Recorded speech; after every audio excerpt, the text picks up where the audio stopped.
Ma relation avec lui a commencé de manière intense et passionnée. Chaque geste et chaque mot portait une profondeur qui promettait quelque chose d'éternel. Lors d'un moment particulièrement romantique, il m'a offert une bague, en disant qu'elle était un symbole de notre union éternelle.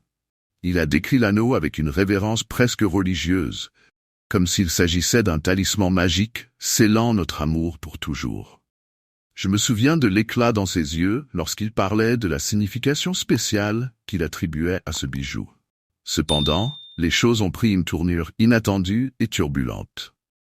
Notre relation s'est terminée dans un tourbillon d'émotions et d'accusations. Il voulait récupérer la bague, insistant sur le fait que le bijou lui appartenait et que je n'avais pas le droit de le garder. J'ai refusé, non par obstination, mais parce que pour moi, cette bague était devenue un symbole de quelque chose qui n'était plus le sien, mais le mien. Son refus d'accepter la séparation et la manière dont il s'accrochait à chaque vestige du passé m'ont fait sentir que le bijou représentait mon autonomie et ma victoire sur cette relation oppressante. Sans accorder beaucoup d'importance à son insistance, j'ai mis la bague au fond d'un tiroir, décidé à aller de l'avant avec ma vie. Le bijou semblait si petit et insignifiant comparé à ce que j'avais traversé. J'ai fermé le tiroir, tentant d'enterrer cette partie de ma vie avec l'anneau, sans imaginer qu'en faisant cela, j'étais en train de garder quelque chose qui n'aurait jamais dû être enfermé pour toujours. Je commençais à remarquer que quelque chose de bizarre se passait avec la bague. Au début, je pensais que j'étais simplement distraite ou que je l'avais mal rangée. Mais les événements ont pris une tournure inquiétante. Un matin, je me suis réveillé et, à ma grande surprise, j'ai trouvé l'anneau sur mon doigt. Je l'avais pourtant soigneusement rangé dans le tiroir la nuit précédente. Je me suis demandé si je l'avais mis là dans mon sommeil, mais cette idée m'a semblé peu probable. En essayant de comprendre ce qui se passait, j'ai décidé de le cacher dans un autre endroit, en pensant que peut-être je l'avais simplement mal mis. J'ai essayé de le placer dans une boîte à bijoux que je gardais dans le fond d'une armoire, loin de ma portée habituelle. Pourtant, le lendemain matin, la bague était à nouveau sur mon doigt, comme par magie. Mon angoisse grandissait à chaque fois que je découvrais l'anneau, toujours là où je ne l'avais pas laissé. J'ai tenté de me débarrasser de la bague, en la laissant dans des endroits divers, à l'extérieur de ma maison, en pensant que cela résoudrait le problème. Mais chaque fois que je revenais chez moi, je la retrouvais de nouveau dans l'un de mes tiroirs, comme si elle me cherchait. Cette situation est devenue une obsession, et l'anneau semblait avoir une volonté propre, m'échappant à chaque tentative de l'éloigner. La situation est devenue de plus en plus troublante. Au début, je n'ai pas prêté attention à ce que je considérais comme des coïncidences, mais les événements ont pris une tournure plus inquiétante. Les nuits étaient devenues particulièrement angoissantes. Je commençais à ressentir une présence étrange, comme si quelqu'un me surveillait. Le sentiment de malaise était si intense que je ne pouvais pas le ignorer.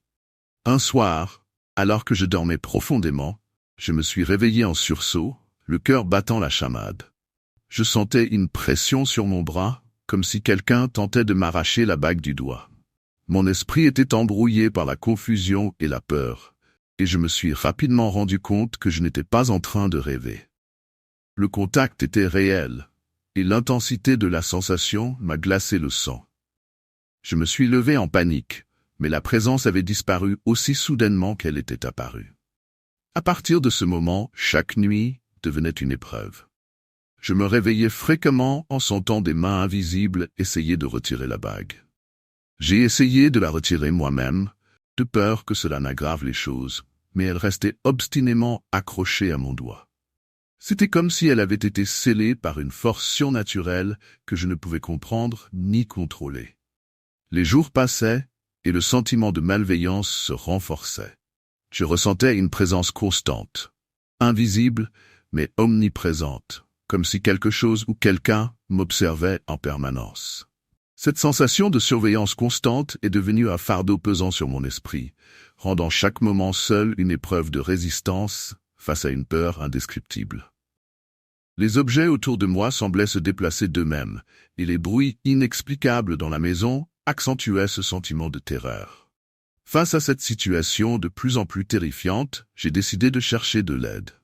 J'ai commencé par en parler à mes amis proches, espérant qu'ils pourraient me fournir un soutien ou une explication rationnelle. Mais, malgré leur bonne volonté, ils ne prenaient pas mes préoccupations au sérieux. Ils pensaient que je souffrais simplement de stress ou d'anxiété après la rupture, et que mon esprit jouait des tours. Leur scepticisme ne faisait qu'accentuer ma frustration et mon sentiment d'impuissance. Désespéré, j'ai consulté des experts. J'ai rencontré des psychologues et des conseillers, espérant qu'ils pourraient m'aider à comprendre ce que je vivais. Mais, même après avoir détaillé les événements et les sensations étranges, ils attribuaient tout à des symptômes de stress ou de traumatisme. Ils me conseillaient des techniques de relaxation et de gestion du stress, mais rien ne semblait atténuer l'angoisse croissante que je ressentais. En parallèle, j'ai commencé à faire des recherches sur l'anneau et son origine. J'ai découvert que mon ex avait un intérêt étrange pour les objets chargés de signification occulte et ésotérique.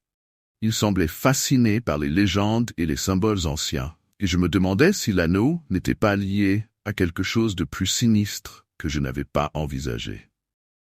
J'ai tenté de trouver des informations sur les propriétés de l'anneau et sur la signification des symboles gravés dessus, mais mes recherches se sont révélées infructueuses et m'ont laissé encore plus perplexe. Chaque nouvelle tentative pour comprendre ou résoudre le problème me menait à un cul-de-sac, et l'impression que personne ne croyait réellement ce que je vivais n'a fait qu'aggraver ma détresse. Les visites chez les spécialistes, les recherches infructueuses et le manque de soutien ont creusé un fossé entre moi et ceux qui m'entouraient.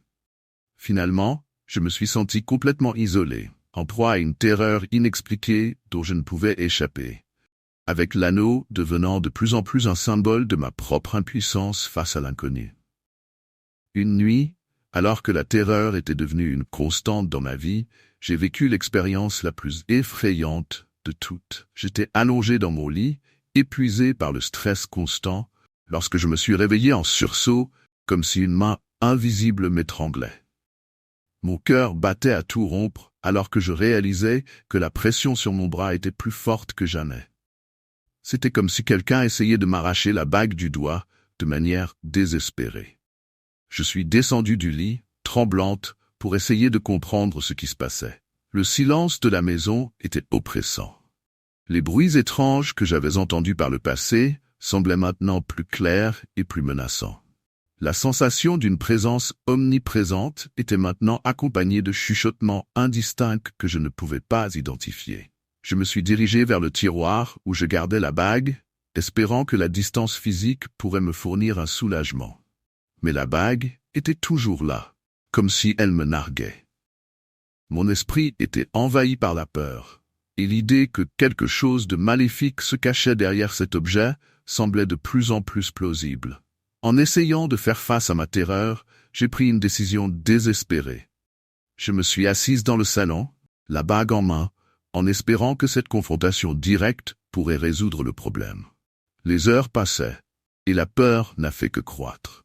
Chaque bruit, chaque mouvement dans la maison semblait intensifier le sentiment que quelque chose ou quelqu'un attendait le bon moment pour agir.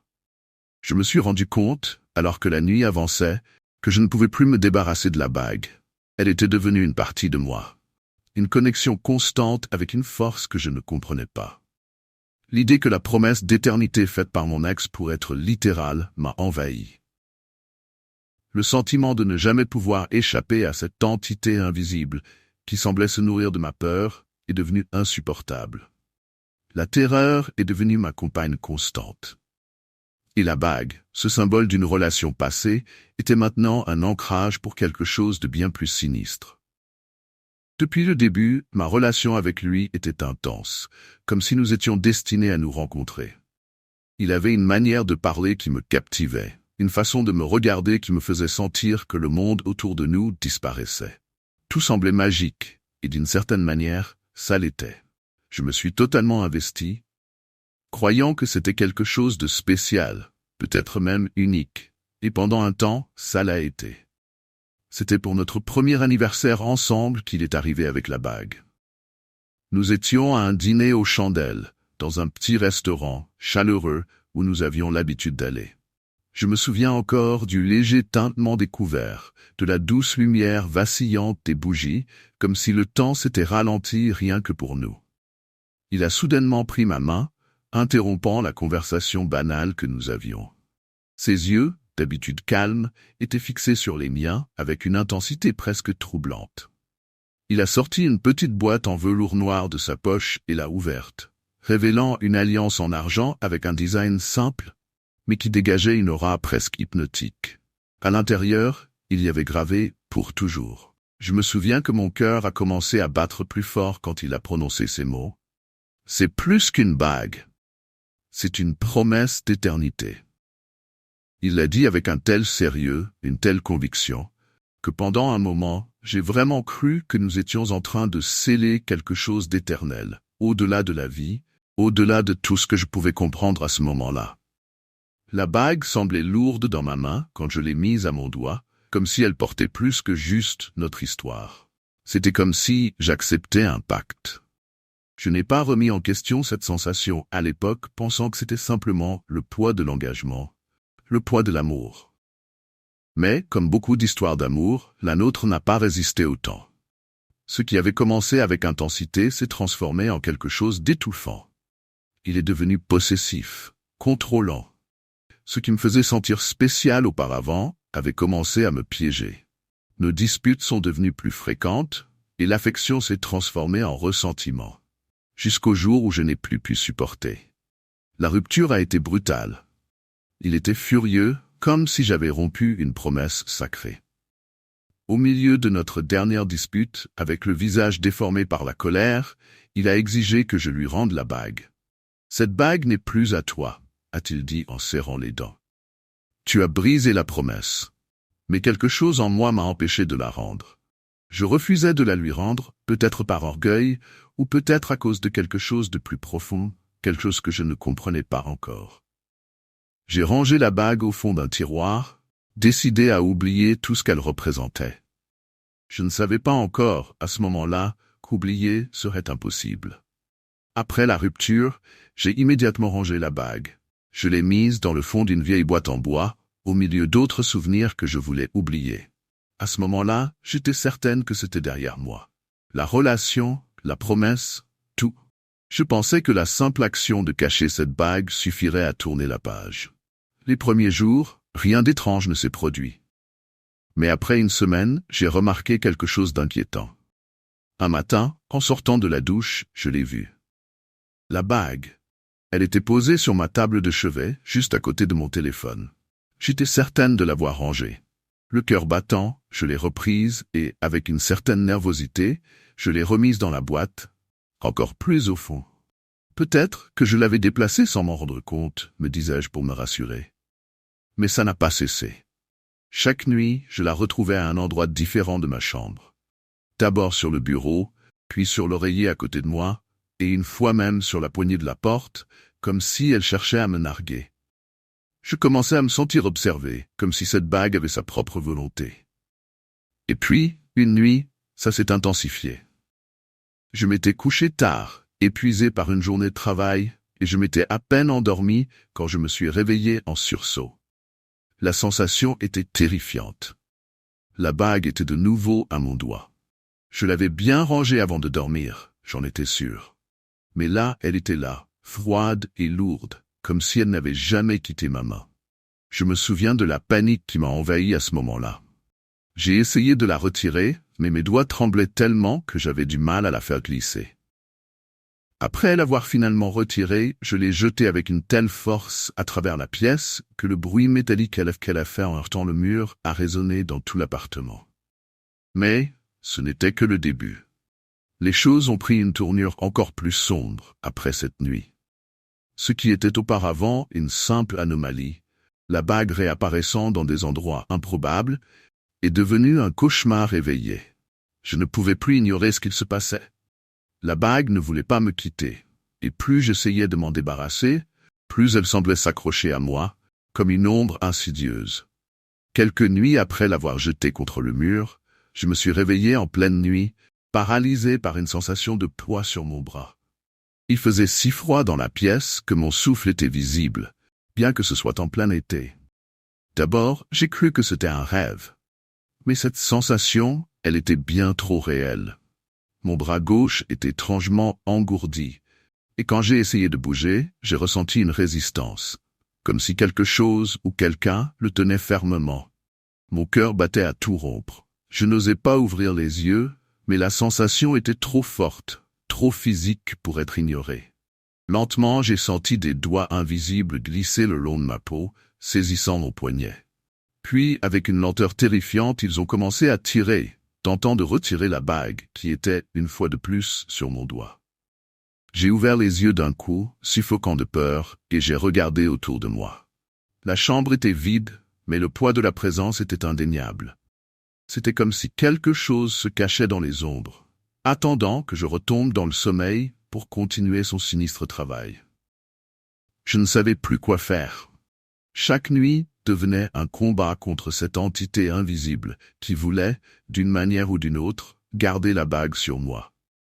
J'ai même essayé de dormir avec les lumières allumées, pensant naïvement que la lumière repousserait ce mal qui semblait vouloir m'avaler. Mais rien ne changeait.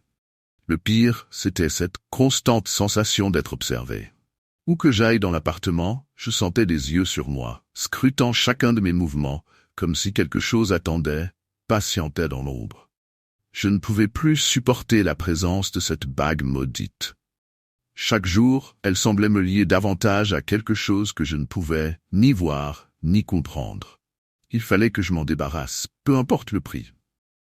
Alors, j'ai essayé toutes les solutions possibles. La première tentative a été simple.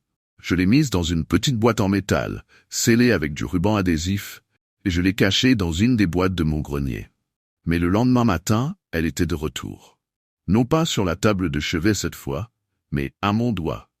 Comme si elle n'était jamais partie. La sensation de son poids froid m'a glacé le sang. J'ai commencé à paniquer. Si la cachée ne fonctionnait pas, il fallait l'éloigner physiquement de moi. Un soir, après le travail, je suis monté dans ma voiture et je me suis dirigé vers un lac en périphérie de la ville. Je me souviens de la route sinueuse, des arbres qui semblaient se refermer autour de moi, et du silence angoissant qui régnait une fois arrivé près de l'eau. Là, j'ai ouvert la fenêtre, et sans hésitation, j'ai lancé la bague le plus loin possible dans le lac. L'eau l'a engloutie en un instant, la surface redevenue calme comme si rien ne s'était passé. Un soupir de soulagement m'a échappé. C'était enfin terminé. Du moins, c'est ce que je croyais.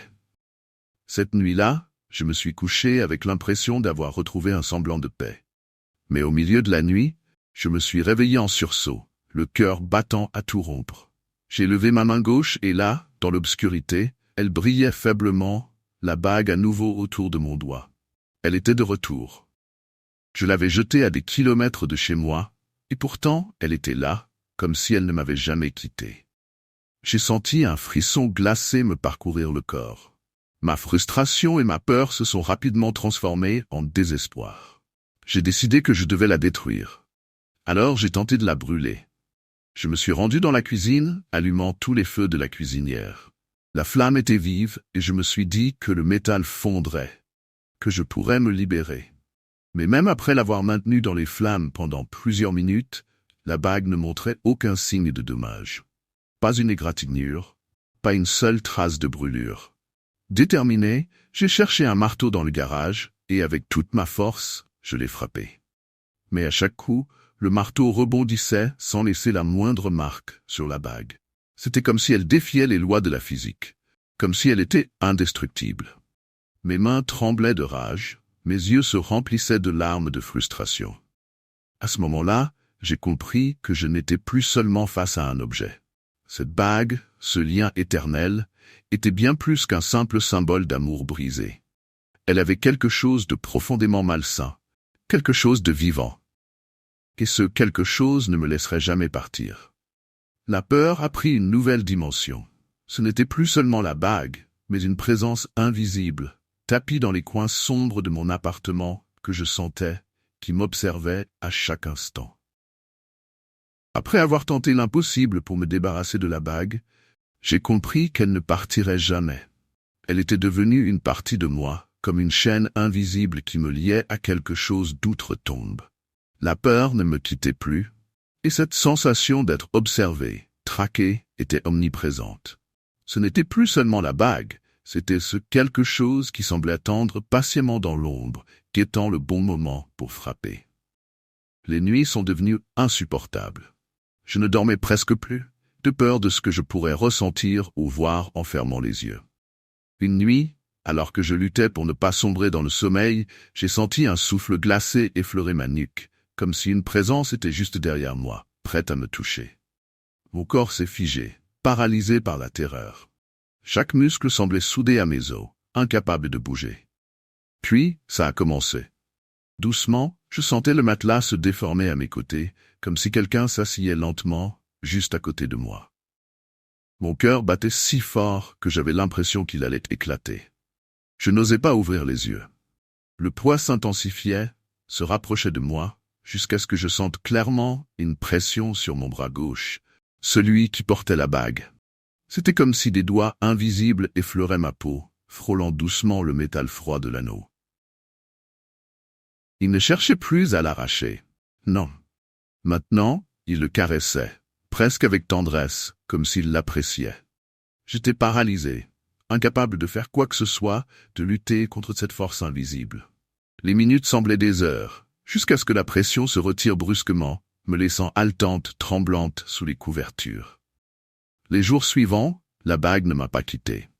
Chaque matin, elle était toujours là. Et chaque nuit, je sentais cette présence, cette chose qui me guettait. Mais ce qui m'a le plus terrifié, c'était le miroir.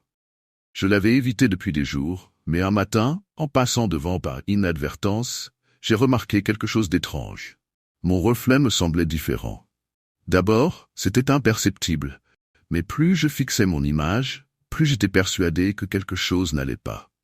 Mes yeux, ils semblaient plus sombres, comme si une ombre se mouvait dans mes pupilles. Et puis, dans le fond du reflet, à peine visible, j'ai aperçu une silhouette. Floue, indistincte, mais indubitablement présente, elle se tenait juste derrière moi. Elle ne bougeait pas, elle se contentait de m'observer. C'était la première fois que je la voyais, mais je savais, au fond de moi, qu'elle était là depuis bien plus longtemps. Ce n'était pas mon ex. Non, c'était autre chose. Quelque chose qui avait pris vie avec cette bague, qui s'était nourri de ma peur et de mon désespoir. J'étais prise au piège, condamné à vivre avec cette chose, cette présence qui m'accompagnait partout, guettant chaque moment de faiblesse. Aujourd'hui, je vis dans une terreur constante, incapable de me libérer. Je sens toujours ce souffle glacé sur ma peau, cette caresse invisible qui me rappelle que je ne suis plus seul. La promesse d'éternité a pris un sens bien plus sinistre que je n'aurais jamais pu imaginer. Quand ma relation de 5 ans a pris fin, j'étais dévasté. 5 ans, c'est long. C'est une éternité quand on s'habitue à une personne, à sa présence, à sa chaleur, à sa voix. Le vide qu'il a laissé derrière lui semblait insupportable.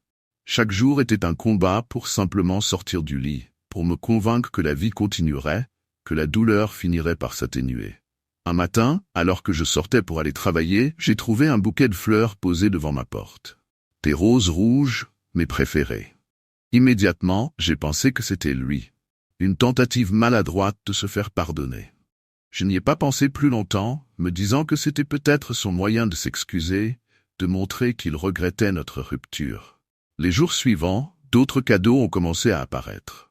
Une boîte de chocolat, un petit pendentif en forme de cœur, des choses simples mais qui portaient toute une trace familière. Ses attentions semblaient innocentes, presque touchantes. Je me suis même surprise à ressentir un léger réconfort, à croire que malgré tout, il cherchait peut-être à arranger les choses. Je m'étais trompé. Ces cadeaux qui au début me donnaient une illusion de réconfort allaient devenir les prémices de quelque chose de bien plus sombre. Un matin, alors que j'ouvrais la porte, un nouveau cadeau m'attendait. Mais cette fois, ce n'était pas des fleurs ni des chocolats. C'était une enveloppe épaisse sans adresse ni nom. Intrigué, je l'ai ramassé et en l'ouvrant, une sensation glaciale a parcouru mon corps. À l'intérieur, une simple feuille de papier avec un message écrit en grosses lettres noires. Si tu ne peux pas être à moi, tu ne seras à personne. Mon cœur s'est mis à battre plus vite. Ce n'était plus un geste anodin, ce n'était plus innocent. Une peur sourde a commencé à monter en moi. J'ai regardé autour par la fenêtre, essayant de voir si quelqu'un m'observait. Rien. Le calme du matin semblait à présent oppressant. Chaque bruit me rendait nerveuse. Puis, les photos ont commencé à apparaître. Des photos de moi, prises de loin. Au supermarché, dans le café où j'allais parfois pour me changer les idées, même à la fenêtre de ma chambre. J'étais constamment sous surveillance, et je ne le savais même pas. Ces images révélaient un détail terrifiant. Je n'avais jamais été seul. Chaque nouvelle découverte accentuait mon angoisse. Je ne pouvais plus sortir sans scruter mon environnement. Je me sentais traqué à chaque pas. À ce stade, il ne pouvait s'agir que de lui, mon ex. Il n'avait pas supporté notre séparation et avait décidé de me harceler. J'étais convaincu que c'était lui. Qui d'autre aurait eu un tel accès à ma vie, à mes habitudes? Avec chaque nouveau cadeau, chaque nouvelle photo, ma certitude grandissait. Mon ex devait être derrière tout ça. L'angoisse s'était transformée en colère. Je ne pouvais plus rester passive face à cette invasion. J'ai rassemblé mon courage et décidé de le confronter directement. Un soir, je suis allé chez lui. Mon cœur battait à tout rompre, mais je savais que je ne pouvais plus ignorer la situation. Quand il a ouvert la porte, il avait l'air surpris de me voir. Avant même qu'il ait pu dire un mot, je l'ai accusé de m'espionner, de me suivre, de me menacer. Il semblait abasourdi. « Ce n'est pas moi », a-t-il répété, visiblement choqué par mes accusations. « Je te jure, je n'ai rien à voir avec ça. Tu me connais, je ne ferai jamais ça. » Mais je ne pouvais pas le croire. Tout pointait vers lui. Le timing, les cadeaux, les menaces.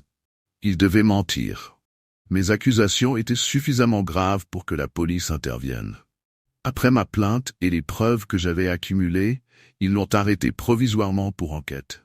Je me souviens d'avoir ressenti un soulagement immédiat en le voyant partir. Je pensais que tout était enfin terminé, que le cauchemar allait s'arrêter. Mais j'avais tort. Quelques jours après son arrestation, j'ai enfin commencé à me détendre. Le silence autour de moi semblait être un signe que tout était sous contrôle, que la menace avait été écartée. Mais ce répit n'a pas duré longtemps. Un matin, alors que je sortais de chez moi, une nouvelle enveloppe m'attendait sur le paillasson. Mon sang s'est glacé. Mon ex était en prison. Alors comment cela pouvait-il encore arriver? Tremblante, j'ai ouvert l'enveloppe. À l'intérieur, il y avait plusieurs photos de moi, prises à l'intérieur de ma maison. L'une d'elles montrait clairement mon visage pendant que je dormais. Mon cœur s'est scellé de terreur. Ces photos ne pouvaient pas avoir été prises de l'extérieur. Quelqu'un avait été dans ma maison. La peur se transforma en panique. Chaque coin de ma maison, autrefois un refuge, me semblait désormais hostile, comme si chaque ombre cachait un intrus. Je vérifiais toutes les portes, les fenêtres, chaque placard, mais rien ne semblait anormal. Les photos continuaient à apparaître, parfois glissées sous la porte, d'autres fois dans ma boîte aux lettres. Elles devenaient de plus en plus intimes, comme si cette personne connaissait mes moindres mouvements, mes moindres routines. Je commençais à perdre pied. Comment cela pouvait-il continuer alors que la seule personne que je soupçonnais était enfermée? C'était alors que je compris que l'horreur que je vivais dépassait de loin mon ex. Le doute s'était transformé en une certitude terrifiante. Ce n'était pas mon ex. Quelqu'un d'autre jouait à ce jeu pervers, quelqu'un qui connaissait mes habitudes, mes faiblesses. La situation devenait insupportable. Chaque bruit, chaque grincement dans la maison me donnait l'impression que cette personne était là, tapie dans l'ombre, à m'observer. J'ai contacté la police à nouveau, mais sans preuve tangible ni témoin, ils ne pouvaient rien faire de plus. Mes amis commencèrent à douter de mon récit, pensant que mon imagination était le fruit du stress et de la peur. Même moi, parfois, je me demandais si tout cela était réel ou si je n'étais pas en train de perdre la tête. Mais alors, un dernier cadeau est arrivé. Une petite boîte, discrète, posée devant ma porte. À l'intérieur, une caméra. Je l'ai prise en main, horrifié, comprenant immédiatement ce que cela signifiait. Cette caméra avait été installée chez moi, sans que je m'en rende compte. Elle avait capturé chaque instant de ma vie privée, mes moments les plus vulnérables, et quelqu'un avait surveillé tout cela depuis des semaines, peut-être même des mois. Avec la caméra, une dernière note, j'ai toujours été plus proche que tu ne le pensais. Je me suis figé. Il ou elle avait été là, dans mon espace, dans mon intimité, tout ce temps. Et maintenant, je ne pouvais plus faire confiance à rien ni à personne. Quand j'ai enfin mis fin à cette relation toxique, c'était comme si un énorme poids avait été retiré de mes épaules. Pendant 5 longues années, j'avais été prisonnière de ses manipulations, de son contrôle constant, de cette angoisse omniprésente qui m'étouffait. Le simple fait de me réveiller sans avoir à craindre un message agressif ou une remarque blessante est une libération que je n'avais pas ressentie depuis des années. Petit à petit, j'ai commencé à reconstruire ma vie, à retrouver un semblant de normalité. Je pouvais enfin respirer sans cette pression constante. J'ai redécouvert des plaisirs simples, marcher seul sans avoir à me justifier, voir des amis sans crainte de représailles. Le silence était devenu mon allié, et non plus une menace. Mais malgré ce sentiment de liberté, quelque chose ne tournait pas rond. La nuit, alors que tout devrait être calme, je me réveillais souvent avec une sensation étrange, comme si une présence m'observait. Au début, je mettais ça sur le compte du stress post-rupture. Après tout, 5 ans de contrôle, ça laisse des traces. Mais cette inquiétude, au lieu de disparaître, s'installait peu à peu dans mon quotidien, surtout quand les lumières s'éteignaient. Les premières nuits, j'essayais d'ignorer cette sensation. Je me disais que c'était dans ma tête, que c'était juste la transition vers une nouvelle vie sans lui. Mais chaque nuit, cette impression de ne pas être seul dans la pièce devenait plus forte. Je me réveillais en sursaut, le cœur battant, scrutant l'obscurité à la recherche de quelque chose ou de quelqu'un. Un soir, alors que je tentais de me rendormir après un de ces réveils en pleine nuit, mes yeux se sont ouverts et, dans le coin de la chambre, j'ai vu une silhouette. Une ombre vague, immobile. Mon corps s'est figé, glacé de peur. Je suis resté là, allongé, incapable de bouger ou de détourner le regard, le souffle court. Je me suis dit que c'était impossible, que c'était juste mon esprit qui me jouait des tours à cause de la fatigue. Quand j'ai finalement osé allumer la lampe de chevet, la silhouette avait disparu. Le coin de la pièce était vide. Mon esprit tentait désespérément de rationaliser ce que je venais de voir. C'était juste une illusion, rien de plus, je me répétais. Mais une part de moi savait que quelque chose n'allait pas. Et à partir de ce moment, les nuits sont devenues de plus en plus longues. Quelques jours plus tard, alors que je commençais à peine à me convaincre que tout était dans ma tête, des choses étranges ont commencé à se produire. Un matin, en cherchant mon porte-monnaie, j'ai trouvé un vieux briquet que mon ex avait l'habitude d'utiliser. Je savais que je ne l'avais pas gardé, je m'en étais débarrassé après notre rupture. Pourtant, il était là, posé sur la table de la cuisine, comme si quelqu'un l'avait placé délibérément à cet endroit. Au début, j'ai essayé de me persuader que j'avais peut-être oublié certains objets en emballant ces affaires. Mais au fil des jours, d'autres choses sont réapparues. Son pull préféré, que j'avais jeté il y a des semaines, était soudainement dans mon placard. Une vieille montre qu'il portait souvent était posée sur ma commode, bien en vue. Chaque fois, c'était comme une intrusion dans mon espace, une violation de ma vie privée. Je commençais à douter de ma propre mémoire, à me demander si je n'étais pas en train de perdre la tête. Mais une chose était claire, ces objets n'étaient pas là par hasard. Et à chaque nouvelle découverte, mon angoisse grandissait. Une nuit, après une journée particulièrement éprouvante, je me suis écroulé dans mon lit, épuisé. J'étais en train de m'endormir lorsque j'ai ressenti une présence étrange à mes côtés. Je pensais que c'était simplement la fatigue qui me jouait des tours, jusqu'à ce que je sente le matelas s'enfoncer légèrement comme si quelqu'un s'était allongé à côté de moi. Mon cœur s'est mis à battre la chamade. Je me suis retourné lentement, espérant trouver un être cher ou un ami qui serait venu me rendre visite. Mais la place à côté de moi était vide. La chaleur persistante sur le lit était la seule preuve tangible de la présence que je venais de ressentir. J'ai scruté l'obscurité, les mains tremblantes, mais je n'ai trouvé personne. Le silence pesant de la chambre semblait être le témoin muet de ma terreur. Chaque bruit, chaque craquement du bois semblait amplifié, comme si une présence invisible se délectait de ma peur. J'ai essayé de rationaliser ce que je venais de vivre, mais l'impression que quelqu'un était là, que quelqu'un avait partagé mon espace intime, était insupportable. Mon ex était supposé être en prison. Et pourtant, cette sensation d'être observé ne m'a jamais quitté. Après cette nuit terrifiante, je suis allé voir mon ex, le convainquant que c'était lui qui était derrière tout cela. Je voulais des réponses, et plus que tout, je voulais que cela cesse. Il a nié avec force, paraissant sincère dans ses protestations d'innocence. J'ai déposé une plainte auprès de la police, et il a été arrêté pour enquête. J'étais soulagé de le voir partir, pensant que cela mettrait fin à mon cauchemar. Mais malgré son arrestation, les événements ne se sont pas arrêtés. Les photos ont continué à apparaître, et la sensation d'être observé n'a pas diminué. La police n'a trouvé aucune preuve supplémentaire liant mon ex à ces incidents, et mes amis ont commencé à se demander si je n'étais pas en train de tout imaginer. L'idée que quelqu'un d'autre pourrait être responsable, ou que quelque chose d'encore plus sinistre se cachait derrière tout cela, me hantait.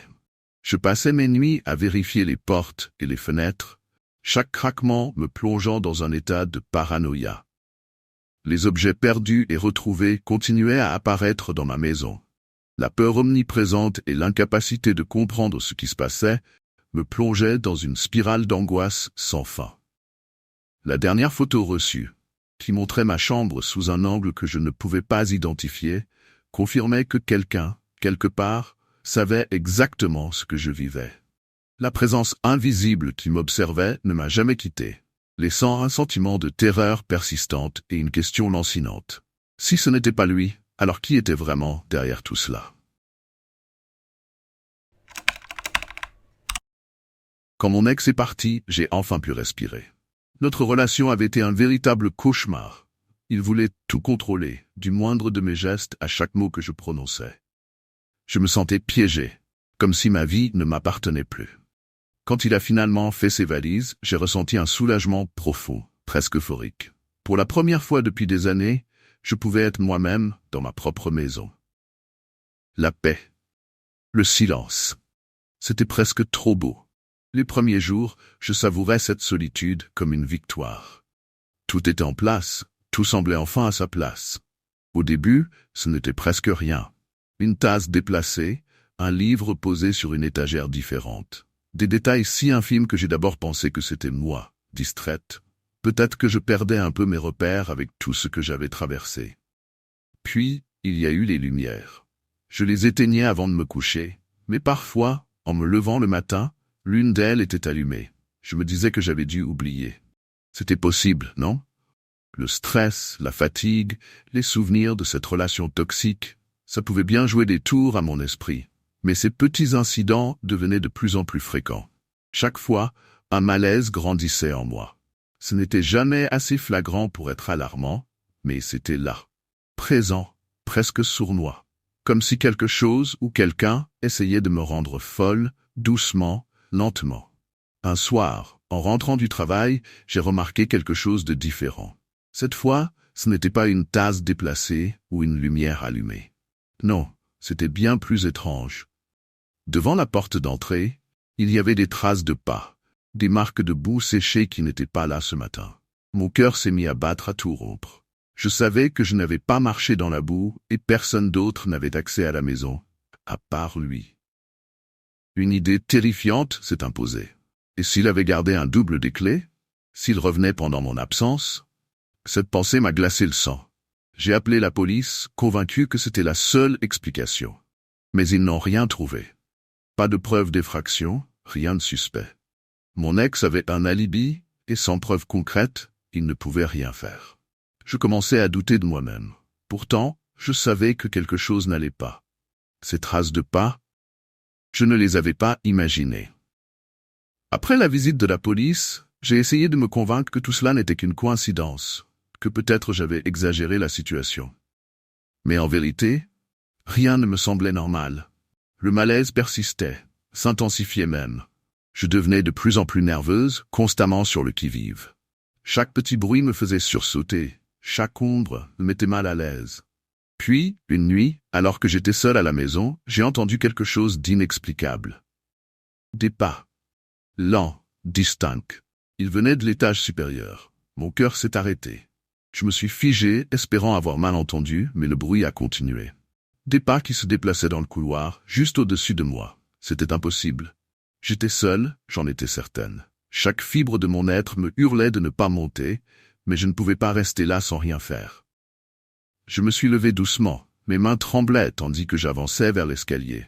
Les pas s'étaient arrêtés, mais je sentais leur présence comme une ombre pesante au-dessus de moi. Quand je suis arrivé en haut, il n'y avait rien. Personne. Pourtant, je savais ce que j'avais entendu. Ce n'était pas mon imagination.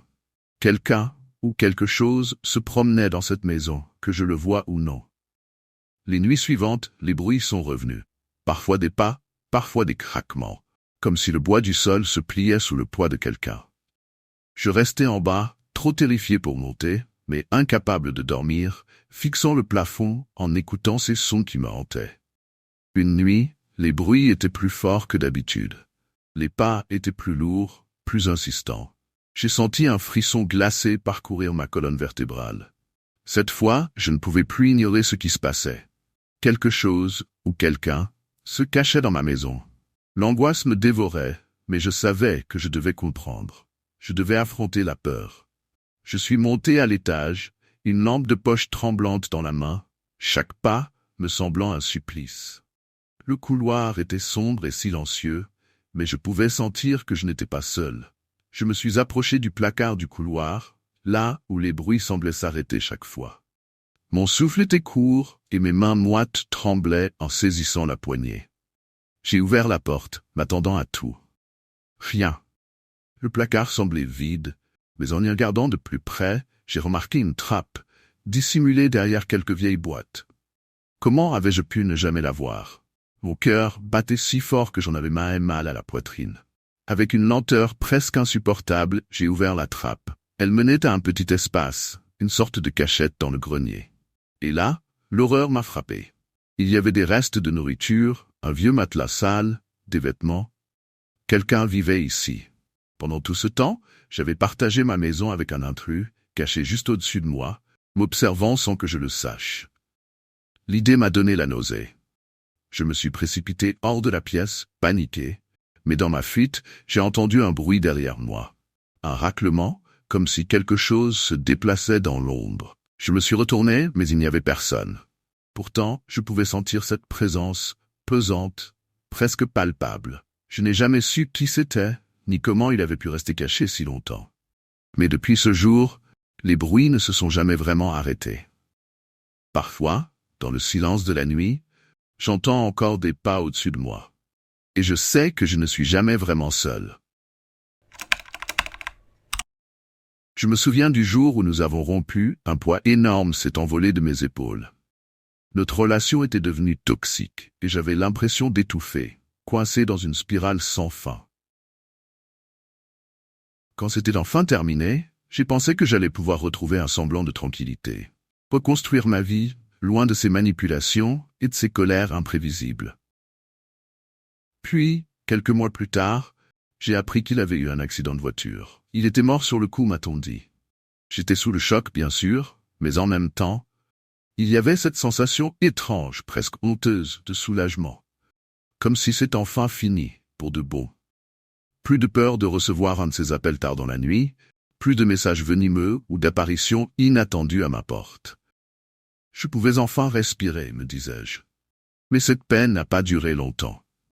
Quelques semaines après sa mort, j'ai reçu un premier message. Il venait de son numéro. Au début, c'était juste un message vide, pas de texte, rien.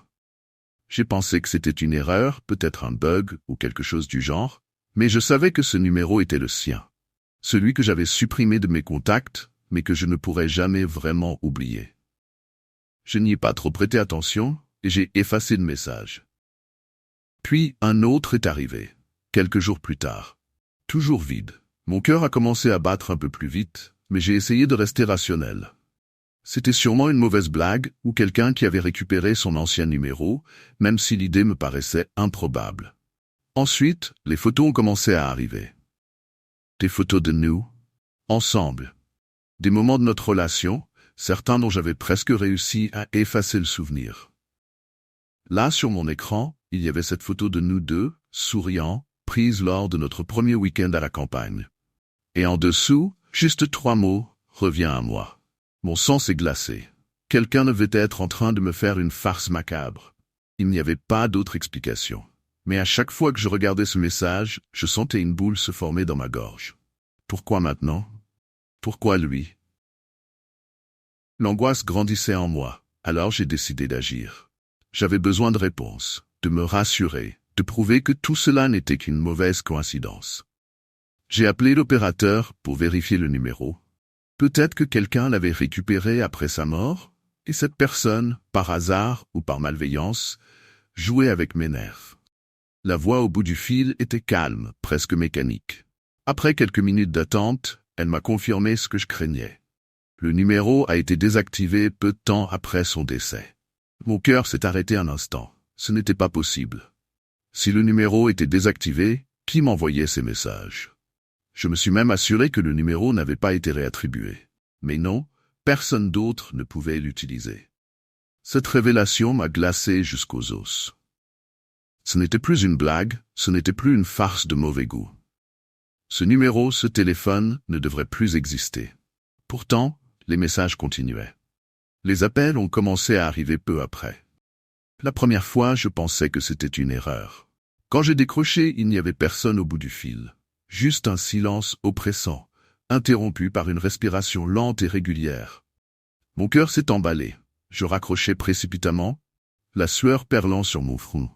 Je croyais avoir rêvé que mon esprit me jouait des tours. Mais les appels se sont répétés chaque nuit à la même heure. Je n'osais plus dormir.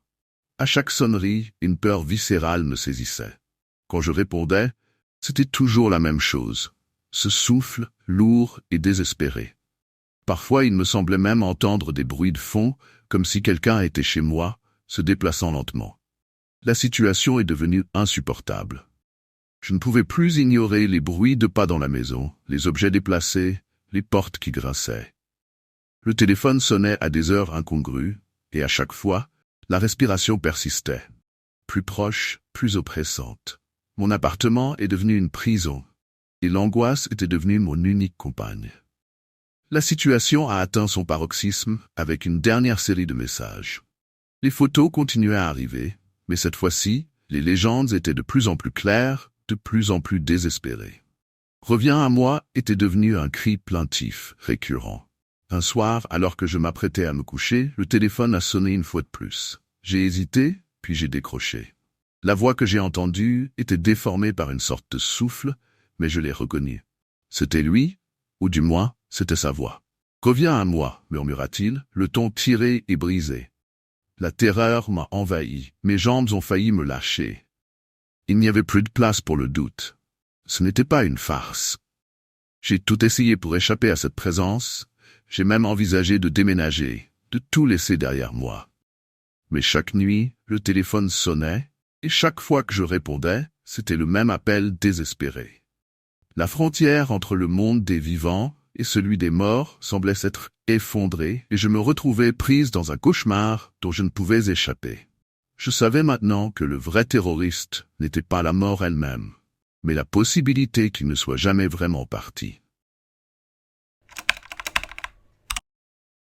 Après des années passées dans une relation abusive, j'ai enfin ressenti que j'étais prête à tourner la page. C'était un processus long et douloureux, mais à force de temps et de soutien, j'ai commencé à croire à nouveau en l'idée de bonheur, de sérénité. Quand j'ai rencontré Julien, quelque chose en lui m'a immédiatement apaisé. Il était différent, doux, attentif, tout ce que je n'avais jamais eu auparavant. Notre premier rendez-vous a été comme une bouffée d'air frais après des années passées à suffoquer. On a parlé pendant des heures, ri des choses les plus simples, et pour la première fois depuis longtemps, je me suis senti en sécurité, presque invincible. En rentrant chez moi cette nuit-là, je me souviens avoir pensé « C'est ça, c'est le moment où tout change ». Mais ce que je ne savais pas encore, c'est que cette paix, cette sensation de renaissance, ne durait pas. Les jours qui ont suivi ce premier rendez-vous auraient dû être remplis de légèreté, mais quelque chose clochait. J'ai commencé à avoir cette étrange impression, ce frisson glacé dans le dos, comme si quelqu'un m'observait. Au début, j'ai rejeté l'idée. Peut-être que c'était simplement mon esprit encore marqué par le passé, me disais-je. Après tout, il est normal d'être méfiante après ce que j'avais traversé. Cependant, cette sensation ne faisait que grandir. Chaque fois que je sortais, que ce soit pour faire des courses ou juste me promener, j'avais l'impression d'être suivi. Parfois, je me retournais brusquement, espérant surprendre un regard ou une silhouette, mais il n'y avait jamais rien. Rien d'autre que le silence et mes pensées, qui devenaient de plus en plus paranoïaques. Un matin, alors que je venais de me réveiller, mon téléphone vibra sur la table de chevet. Une nouvelle notification. Je l'attrapais sans y penser, mais ce que je vis sur l'écran me glaça instantanément. C'était une photo, de moi. Une photo prise la veille, alors que j'étais au restaurant avec Julien. Nous étions assis à une table, riant et discutant, mais la photo avait été prise de l'extérieur, à travers la vitre, comme si quelqu'un nous observait en secret. Je cliquais sur la photo, incrédule, puis remarquais que le message venait d'un numéro inconnu. « Joli rendez-vous », disait le texte qui accompagnait l'image. Mon cœur s'emballa. Je tentais de rationaliser, de me dire que c'était une mauvaise blague, mais la terreur s'insinuait en moi, grandissante. Qui aurait pu prendre cette photo? Et comment avaient-ils obtenu mon numéro? Les messages ne s'arrêtèrent pas là. Quelques heures plus tard, j'en reçus un autre. Cette fois, c'était une vieille photo de moi, datant d'une époque où j'étais encore avec mon ex. Elle était accompagnée d'un simple mot, « Souviens-toi ». C'est à cet instant que le doute fit place à la certitude. Seul lui aurait pu envoyer cela. Seul mon ex connaissait cette photo et ce qu'elle représentait. Je sentis le sol se dérober sous mes pieds. Tout ce temps, j'avais cru avoir enfin échappé à son emprise. Mais il était toujours là, dans l'ombre, à me guetter. La peur me rongeait de l'intérieur. Je savais qu'il fallait agir, qu'il fallait fuir. J'ai changé de numéro de téléphone, supprimé mes réseaux sociaux et même déménagé dans une nouvelle ville, loin de tout ce qui me rappelait mon passé.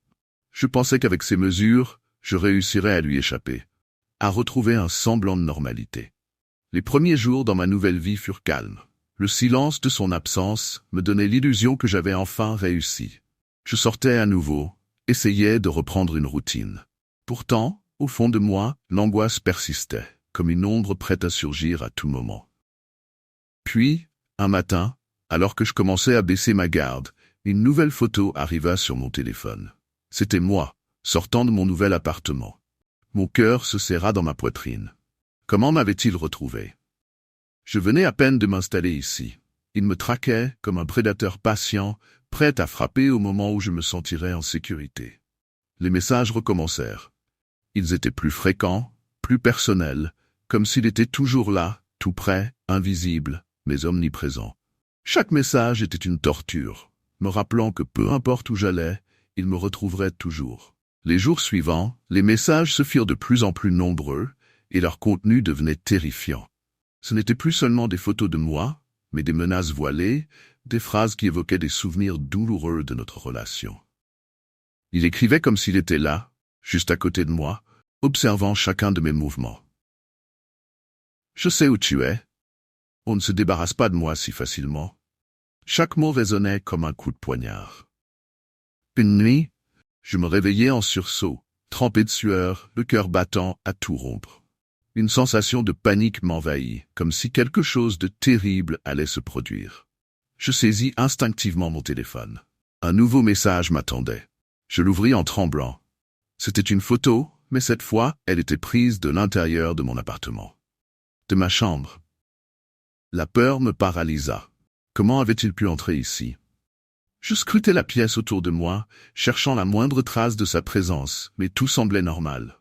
Pourtant, je savais qu'il était là, ou qu'il l'avait été. Le dernier message accompagné de cette photo disait « Je t'ai toujours dit que tu ne pourrais jamais m'échapper. » Je sentis mon souffle se couper.